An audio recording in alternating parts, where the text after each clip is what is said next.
I got a question for you also. What are your thoughts on Wilder Fury 2? I personally believe that after the second round, Deontay Wilder was not Deontay Wilder. What happened, I don't know. Only he knows and God knows. He was not the same fighters. Whether it has something to do with Wilder, I don't know. I told my wife at the end of the second round, he don't look right. You know, it's absolutely funny you said that because I looked at my girl, and we're both Deontay Wilder fans. And she knows the power of him, and the people that were in my company knew the power of him.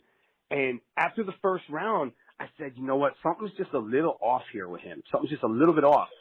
And you could obviously see after maybe the equilibrium was off after the knockdown in the third. But, you know, at the end of the day, a lot of people nowadays are questioning this glove theory about Tyson Fury. Can you take me through any thoughts you might have about that? And I'm not someone to usually bring up controversial topics. Yeah. I'm going to give it to you like this. I have no idea what people are talking about. That's my point. Even the fifth person that mentioned to me about the gloves, and it was the person that was wearing the gloves. I think the damn bitch.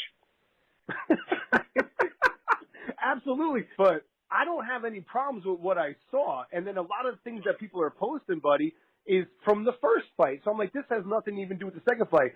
But, you know, I would think that most trainers and commissions are involved in the hand wrapping process, correct? Yes, but you know what, man? Listen, when people lose a fight of that magnitude, they start searching for shit.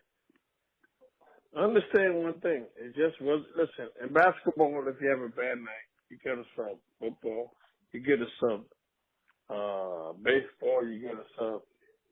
Any other sport, you get a sub.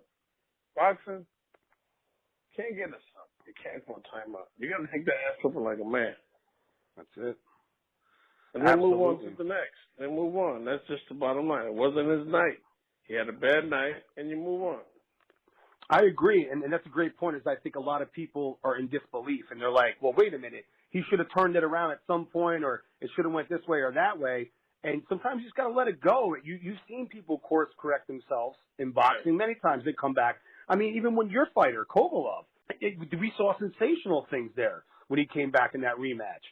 Right. You know, so, yeah, absolutely. Anything is possible, and especially when you have that damaging one-punch power that Wilder has. Exactly. That thing, yeah, man. Exactly. Heavyweight ranks, anything is possible.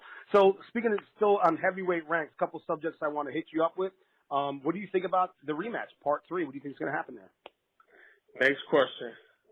You know, honestly, my personal opinion, all depends on Deontay Wilder brings in. Listen to my words very carefully. Whoever he brings in to help Mark Brewer, he doesn't need a trainer.